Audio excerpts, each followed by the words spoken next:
महाभारत में कर्ण ने श्री कृष्ण से पूछा, मेरी माँ ने मुझे जन्मते ही त्याग दिया, क्या ये मेरा अपराध था कि मेरा जन्म एक अवैध बच्चे के रूप में हुआ? द्रोणाचार्य ने मुझे शिक्षा देने से मना कर दिया क्योंकि वो मुझे क्षत्रिय नहीं मानते थे, क्या ये मेरा कसूर था? परशुराम जी ने मुझे शिक्षा दी, साथ ही श्राप भी दिया कि मैं अपनी विद्या भूल जाऊंगा क्योंकि वो मुझे क्षत्रिय समझते थे। भूलवश एक गऊ मेरे तीर के रास्ते में आकर मर गई और मुझे गौवध का श्राप मिला। द्रौपदी के स्वयंवर में मुझे अपमानित किया गया क्योंकि मुझे किसी राजघराने का कुलीन व्यक्ति नहीं समझा गया। यहाँ तक कि मेरी माता कुंती ने भी मुझे अपना पुत्र होने का सच अपने दूसरे पुत्रों की रक्षा के लिए स्वीकारा।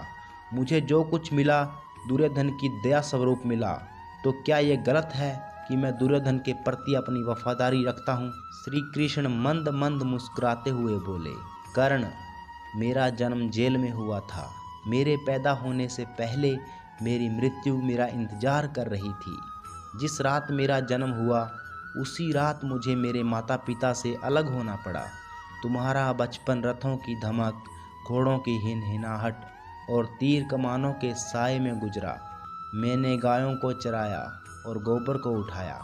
जब मैं चल भी नहीं पाता था तो मेरे ऊपर प्राण घातक हमले हुए। कोई सेना नहीं, कोई शिक्षा नहीं, कोई गुरुकुल नहीं, कोई महल नहीं। मेरे मामा ने मुझे अपना सबसे बड़ा शत्रु समझा। जब तुम अपनी वीरता के लिए अपने गुरु व अपने समाज से प्रशंसा पाते थे, उस समय मेरे पास शिक्षा भी नहीं थी। बड़े होने पर मुझे ऋषि सांदपनी के आश्रम में जाने का अवसर मिला। तुम्हें अपनी पसंद की लड़की से विवाह का अवसर मिला।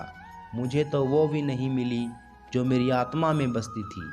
मुझे बहुत से विवाह राजनीतिक कारणों से या उन क्षत्रियों से करने पड़े जिन्हें मैंने राक्षसों से छुड़वाया था। जरासंध के प्रकोप के कारण मुझे अपने परिवार को यमुना से ले जाकर सुदूर प्रांत से समुद्र के किनारे बसाना पड़ा। दुनिया ने मुझे कायर कहा। यदि दुर्योधन युद्ध जीत जाता तो विजय का श्रेय तुम्हें भी मिलता, लेकिन धर्मराज के युद्ध जीतने का श्रेय अर्जुन को मिला। मुझे कौरवों ने अपनी हार का उत्तरदायी समझा। हे कर्ण, किसी का भी जीवन चुनौतियों से रहित नहीं है। सबके जीवन में सब कुछ ठीक नहीं होता। कुछ कमियां अगर दुर्योधन में थी तो कुछ युधिष्ठिर में भी थी। सत्य क्या है और उचित क्या है, ये हम अपनी आत्मा की आवाज़ से स्वयं निर्धारित करते हैं। इस बात से कोई फर्क नहीं पड़ता कितनी बार हमारे साथ न्याय होता है। इस बात से कोई फर्क नहीं पड़ता कितनी बार हमारा अपमान होता है। इस बात से कोई फर्क नहीं पड़ता कितनी बार हमारे अधिकारों का हनन होता है। फ़र्क सिर्फ इस बात से पड़ता है कि हम उन सब का सामना किस प्रकार करते हैं। तो दोस्तों, कर्ण और श्री कृष्ण की ये बातें आपको कैसी लगी, नीचे कमेंट में ज़रूर बताएं। और अगर आप हमारे इस चैनल पर नए हैं तो चैनल को ज़रूर सब्सक्राइब करें। हम मिलेंगे एक ऐसी ही बेहतरीन वीडियो के साथ। धन्यवाद।